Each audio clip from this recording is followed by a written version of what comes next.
पाताल के नीचे मजदूरी। रंजीत सिंह अपनी बेटी व पत्नी के साथ खुशी खुशी रह रहे थे। जैसे हर किसी का परिवार खुशहाली में रहता है, ठीक उसी प्रकार इनकी जिंदगी भी चल रही थी। लेकिन एक दिन रंजीत की बेटी आरती के एक सवाल ने उसकी जिंदगी जीने का नजरिया ही बदल दिया। पास के स्कूल में आरती 5वीं कक्षा में पढ़ती थी। अक्सर उसे कभी उसके पिता तो कभी माँ उसे स्कूल छोड़ने जाया करती थी। स्कूल जाते समय तो सब अच्छा रहता था, लेकिन छुट्टी के समय जब भी उसके पिता उसे लेने आते थे तो उसे जरा भी रास न आता था। आरती के दोस्तों के माँ पिता साफ सुथरे कपड़े पहनकर अपने बच्चों को लेने आते थे, जैसे हर आम आदमी आता है। आरती अपने पिता से प्यार तो करती थी, लेकिन वो ये नहीं चाहती थी कि उसके पिता स्कूल की छुट्टी होने पर उसे लेने आए। वो भी क्यों ना, दिन में साफ सुथरे कपड़े पहनकर ड्यूटी जाने वाले रंजीत के कपड़े ड्यूटी के बाद इस कदर गंदे हो जाते थे कि बेटी नहीं चाहती थी कि वे छुट्टी के समय स्कूल आए। एक दिन छुट्टी के बाद रंजीत स्कूल के गेट के बाहर गंदे कपड़ों में अपनी प्यारी बिटिया का इंतजार कर रहे थे। आरती अपने दोस्तों के साथ हंसते मुस्कुराते बाहर आ रही थी, लेकिन जैसे ही उसने अपने पिता को देखा, गुस्से से उसका मुंह लाल हो गया। गुस्सा भी ऐसा कि पिता को देख उनके पास जाने के बजाय पैदल ही घर की ओर जाने लगी। पिता साइकिल लिए बेटी के पीछे चल दिया। कहा, आरती बैठो। नीरस मन से आरती भी साइकिल के कैरियर पर बैठ गई। पिता थे जो चंद मिनटों में ही न जाने कितने ही सवाल पूछ बैठे। कैसा रहा आज का दिन, और स्कूल में मन लग भी रहा है या नहीं? चलो बताओ क्या खाना है, वही खरीद लेते हैं।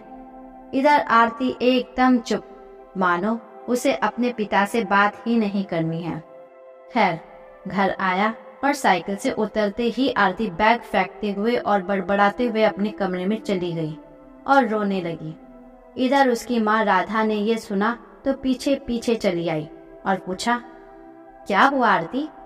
आरती ने कहा, माँ तुम क्यों नहीं आती मुझे लेने? माँ बोली, क्यों, तुम्हारे पापा उसी रास्ते से आते हैं, इसमें गलत क्या है?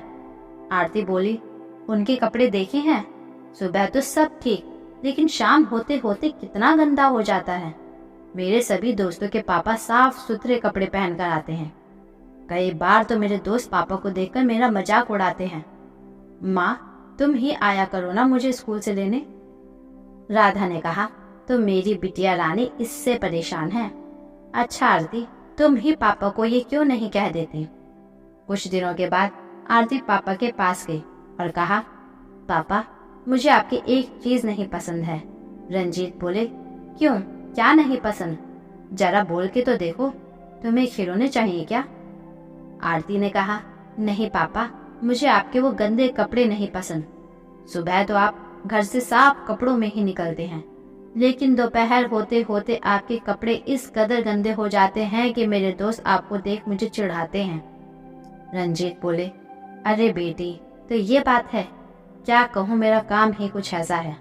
आरती बोली, पापा आप ऐसा क्या करते हैं कि शाम होते होते आपके कपड़े गंदे हो जाते हैं? रंजीत, तुम्हारी उम्र बहुत छोटी है, मैंने सोचा थोड़ी और बड़ी हो जाओ तब बताऊंगा, लेकिन नहीं, अब बता ही देना चाहिए। बिटिया रानी, मैं किसी कॉर्पोरेट ऑफिस में काम नहीं करता, बल्कि एक मजदूर हूँ, जिसे रोजाना जमीन से 2000 फीट नीचे पाताल में जाना पड़ता है। पिछले दिनों तुमने अखबार में खबर पढ़ी थी ना, चाल धंसने से 60 लोगों की मौत। वो मेरे साथी ही थे। मैं खुशकिस्मत था क्योंकि मेरी सुबह की शिफ्ट थी, तुमको स्कूल से लेने जो आना था। आरती की आंखों में आंसू थे। पापा आप मेरे लिए इतनी मेहनत करते हैं, मैं कितनी गलत थी। रंजीत बोले, क्या करूं बेटी, तुम्हारी खुशी के लिए ये काम भी मैं हंसते हंसते करता हूँ। इतने में पीछे खड़ी खड़ी बाप बेटी की बातें सुन रही राधा बोली, आरती तुम्हें पता भी है, तुम्हारे पापा घर से निकलते तो हैं, लेकिन उन्हें ये पता भी नहीं होता कि घर लौटेंगे भी या नहीं। मैं जानती हूँ कितनी मुश्किल से वो हमारे लिए पैसे कमा रहे हैं। जमीन की गहराई में जाकर वो कोयला निकालते हैं। यही वजह है कि तुम्हारे पापा के कपड़े गंदे हो जाते हैं।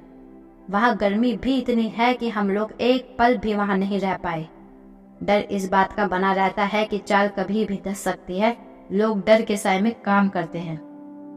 अगले दिन छुट्टी के वक्त पापा रोजाना की तरह स्कूल के गेट के बाहर गंदे कपड़े में खड़े थे, लेकिन इस बार आरती उनसे नजरें चुराने की बजाय उन जाकर उनके गले लिपट गई।